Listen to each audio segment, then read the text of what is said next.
High বন্ধুরা, কেমন আছো? আশা করি তোমরা সকলেই ভালো আছো। তোমরা সকলেই সবসময় ভালো থাকবে, এটা চাই, আমি দোয়া করি যে তোমরা সকলেই সবসময় ভালো থাকবে। তো যাই হোক, আজকে ভিডিও শুরুতেই আমি বলে রাখি, সেটা হচ্ছে বেদানার সম্পূর্ণ আপডেট ভিডিও দিব। আর তার আগে আমি বলে রাখি, যারা আমার চ্যানেলের নতুন বন্ধু তারা হচ্ছে আমার চ্যানেলটা অবশ্যই সাবস্ক্রাইব করবে, আর এই ভিডিওটা অবশ্যই অন্যান্য বন্ধুদেরকে বেশি বেশি শেয়ার করবে, লাইক কমেন্ট ফলো সব কিছু আমার ভিডিওতে করে রাখবে। তো যাই হোক, আমি আজকে বেদানাটা দেখাই, এখন এই শীতের টাইমে আপনারা কিভাবে বেদানা গাছের যত্ন নেবেন আর কি পরিচর্যা করবেন আমি সম্পূর্ণ দিব। কারণ এই টাইমে আপনাদের গাছে দেখবেন যে বেদানা গাছে ফুল জালিতে একদম ভর্তি হয়ে যাবে। কারণ আমি দেখাই, এখানে যে ফুল আসতে লেগেছে অলরেডি, আমি দেখাচ্ছি। এই যে ভেতরে দেখেন ফুল আসতে লেগেছে অলরেডি, এই যে ফুল আসছে লাল টকটকে। হ্যাঁ, এই যে এইদিকে আমি দেখাই, এই যে এখানে জালি চলে আসতে লেগেছে সব ভেতরে। তো এটা কিন্তু গ্রানাডা আনার। আমি গোড়াটা একবার প্রথমে আমি দেখিয়ে দিই শুদ্ধ। এই যে এখানে এই যে গোড়াটা, আমি এই যে এর আগেও ভিডিওতে বলেছিলাম এই একটা রাখার চেষ্টা করবেন, যদি না হয় দুটো রাখবেন। তাছাড়া সব নিচে মোটামুটি 2 ফুট মতো যা আছে সব ছেটে দিবেন। ওই সেমভাবে দেখেন ছেটে দিয়েছি, কিন্তু আজ এর গাছের এরকম রূপ ধারণ করেছে। আর আমি ছোট থেকেই যদি ওই চারিদিক দিয়ে ওই ছিবড়া ছোটো মোটো ডাল সব ওরকম রাখতাম, তাহলে নিচে ছাতার মতো হয়ে থেকে তো এক জায়গায়। আর আপনার ওই দেখবেন যে অনেক বাঁশ এর লাঠি সুটা দিয়ে চারিদিক দিয়ে ঠেকনা দিয়েও হয় না, গাছগুলা হেলে দুলে পড়ে যায়। তো যাই হোক, ওই ডিস্টার্বের হওয়ার কারণে তারপরে ওতে তো ফল হয় না, না হলেই চলে। আপনার দেখা যাচ্ছে যে মেন ডাল বাদ দিয়ে পাশে যে ডাল বের হয় ওই ডালগুলো অনেক মোটা হয়ে যাচ্ছে, কিন্তু মেন ডাল মোটা হচ্ছে না, এরকম ব্যাপার হয়ে যায়। আর ওসব ডালে কিন্তু ফলও হচ্ছে না, তাই সেই কারণে নিচকার ডাল আমি সব ছেটে দিই। এরকম করে আপনারা 2 ফুট, মোটামুটি 2 ফুট 2.5 ফুট রাখবেন, একদম সিঙ্গেল, যদি না হয় দুটো রাখবেন। তো যাই হোক, এই দিক গেল। আমি তো এর আগে ওই ভিডিওতে বলেছি, আবারও বললাম এই ভিডিওতে। আর তারপরে এখন হচ্ছে ঠান্ডা টাইমে আপনারা বন্ধুরা এই টাইমে ঠান্ডা টাইমে হচ্ছে বেশি করে ফাঙ্গিসাইড স্প্রে করবেন। কারণ আকাশের যে যে ঘন কুয়াশা পড়ছে বা নিহর পড়ছে, যে গাছগুলো দেখবেন যে সকালে প্রচণ্ড পরিমাণে ভিজে থাকে, দেখলেই তো বুঝতে পারবেন। আর এগুলাই কিন্তু বেশি একটু ক্ষতি করে। আর এখন আপনারা ফাঙ্গিসাইড দিবেন, তাহলে যে পাতায় সেই কালো কালো দাগ ভাবটা, তারপরে আগা পুড়ে পুড়ে যাওয়ার ওই সব সমস্যাগুলো একদমই থাকবে না। কিন্তু দেখবেন যে খুবই সুন্দর গাছগুলা সবুজ ঝকঝকে থাকবে। কারণ দেখেন, আমারও সেম গাছ কিন্তু এখন ওইভাবে আছে। এই যে গাছগুলা দেখেন যে কীভাবে একটা ব্রাঞ্চ নিয়েছে, আর একদম সবুজ সতেজে ভরা গাছটা। আমি কিন্তু এখানে খুব বেশি যত্ন করিনি বন্ধুরা। আজকে কিন্তু সম্পূর্ণ গাছের ওপরে বীজ ফিজ কী স্প্রে করবেন আমি ওইগুলাই বলছি।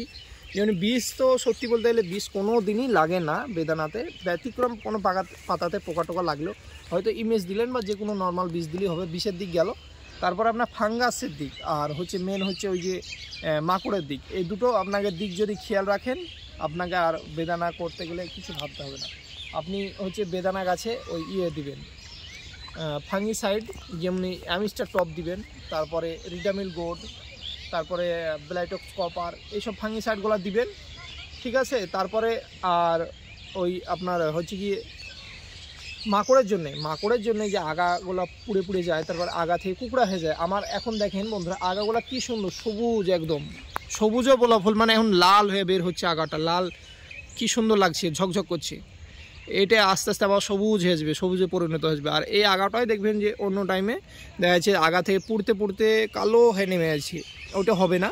আপনারা সেটা হচ্ছে মাকড়ের যে কোনো বিষ, আমি বলছি যে একটাই শুধু, এটাই না, আপনাদের এক্সপিরিয়েন্সের শুদ্ধে আপনার ধরেন যে কাকা দিয়ে ঠিক হচ্ছে, কাকা দিবেন, বা 303 মেলা রকমের মাকড়ের বিষ আছে। আপনার ধরেন 5টা 10টার মধ্যে যেটা ইচ্ছে দিলেন, আপনি ট্রাই করে দেখবেন যে এটা দিয়ে ভালো হচ্ছে আমার, তো আপনি ওটা দিবেন। তাহলে মাকড়ের বিষটা যদি দেন, তাহলে আগায় যে পাতা কুকড়া টুকরা হয়ে যায়, তারপর আগাগুলো পাতা পুরা পুরা ভাব হয়ে যায়, ওটা হবে না। আর ফাঙ্গিসাইড দিলে, যেমন আমি এখানটায় দেখাই দুটো পাতা, এই যে